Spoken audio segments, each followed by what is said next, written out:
My first cordless router. Which one did I choose and why did I choose it? Hi, I'm Ron Paulk, designer of the Smart Wood Shop and the Total Station. If you want to get a set of plans to build one of my workbenches or a smart wood shop for yourself, you can click on the link in the description of this video down below. And remember, if you like these videos, give me a thumbs up and subscribe.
This DeWalt 20 volt for a couple of reasons.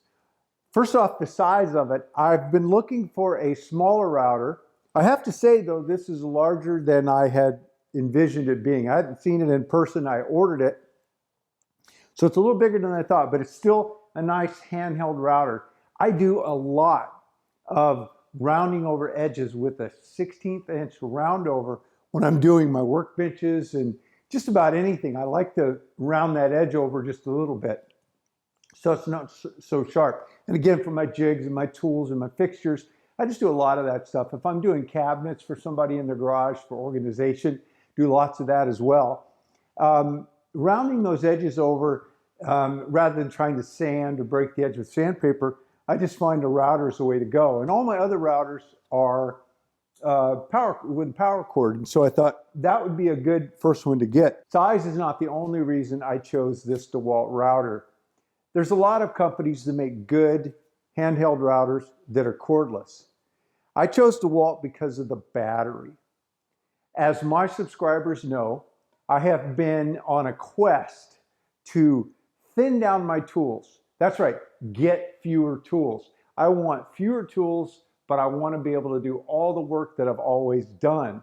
I just found that having so many tools got more in the way of doing a good job and doing an efficient job than having fewer tools and having the right tools to do the job. So one of the ways I went about that, and by the way, I got rid of over 100 tools. I sold them on Craigslist. I sold them here to a lot of my subscribers.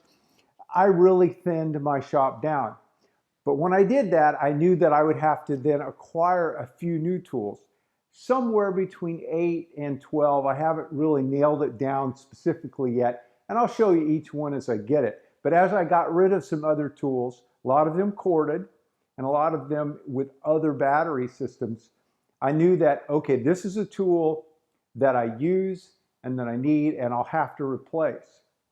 But getting rid of a tool and then having to buy another one doesn't make a lot of sense, except in my case, I had 6 battery systems. I had Milwaukee, which had 2 different battery systems. I had Festool, which has its battery system. I had Bosch.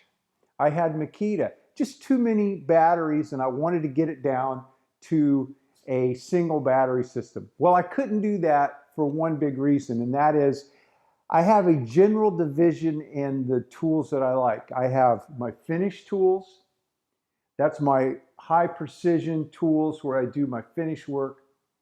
And then I have my carpentry tools, more framing and general purpose. Now that's not black and white.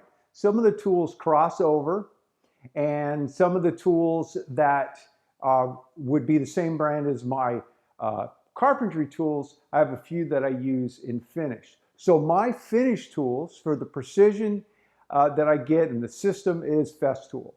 Hands down, it's the best, most precise tool that I've ever owned, and I absolutely appreciate everything they do for finish. If you're going for precision and quality, that's the way to go. But for my carpentry tools, Festool doesn't have a big selection. We've got a few, but the miter saw, for example, they make what I think is the best miter saw on the market. And I love it. I would not use a different miter saw for finish than the Kapex. But when I go to framing, my framing and woodworking tools, they'll be out in the weather more, and I never once want my finish tools out in the weather. I don't want them getting wet. They are an inside tool. And so when I do pick up, one of the tools that I'm going to get is another miter saw for framing and siding and those kind of things. And I am probably going to go with the DeWalt, and I may even look at the battery system on that as well, since they make those really large high amp hour batteries. Narrowing it down to 2 battery systems, I knew that for my finish side, Festool, no problem. I already had it, stuck with it. But for the carpentry side, since I would be adding all of those tools, I wanted to pick out a battery system that would work across the line. And I knew that those tools would be some bigger, heavy-duty tools that require a lot of power. Big angle drills, skill saws, and things like that. And so when I looked at the different battery systems out there, DeWalt had this flex volt system, which is a 60-volt system. And they have different amp hour batteries. In fact, this is a 6 amp hour battery, and this one is a 9 amp hour battery. And I think they even might go up to a 12 amp hour. And all of these batteries work on all of their flex volt tools. So even this tool here, which is part of their 20 volt series, works with all the flex volts. So this is a little 20 volt battery, and I can use these larger batteries with this tool. It's the exact same fitting, and it just adjusts itself for the voltage that I need. So even though this is 60 volt, it drives to 20 volt with no problem. The other thing I liked, because it was 60 volt, and particularly the main tool that I'd use a lot would be the worm drive type saw. I'm using that term generically because they aren't technically worm drives, they're direct drives, but they look like the old Skill worm drives. Some of the other brands that I looked at had to use 2 batteries to run them.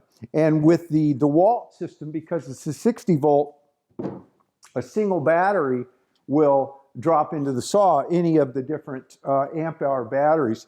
So that was a big deal, that I didn't have to have different battery systems for different size of tools. So I may not need to use one of the bigger batteries on a smaller tool like this. In fact, that might not even be preferred because of the weight of it.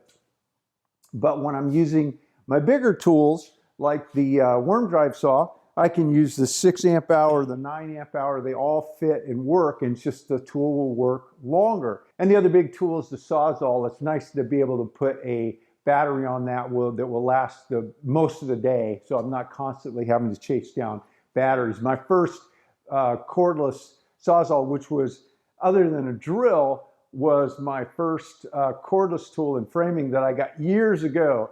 And the brand I got had an 18-volt battery, and I was lucky if I could get through 2 studs with it. It was pretty much worthless, so I went back to corded.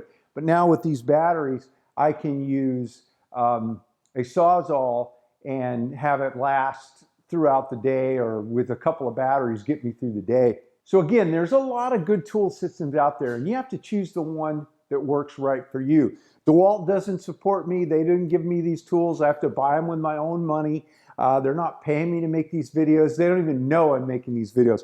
It's just my choice to go with this system, because I looked at all the systems out there and I could have bought any one, and they're all similar prices. I just really liked their battery system.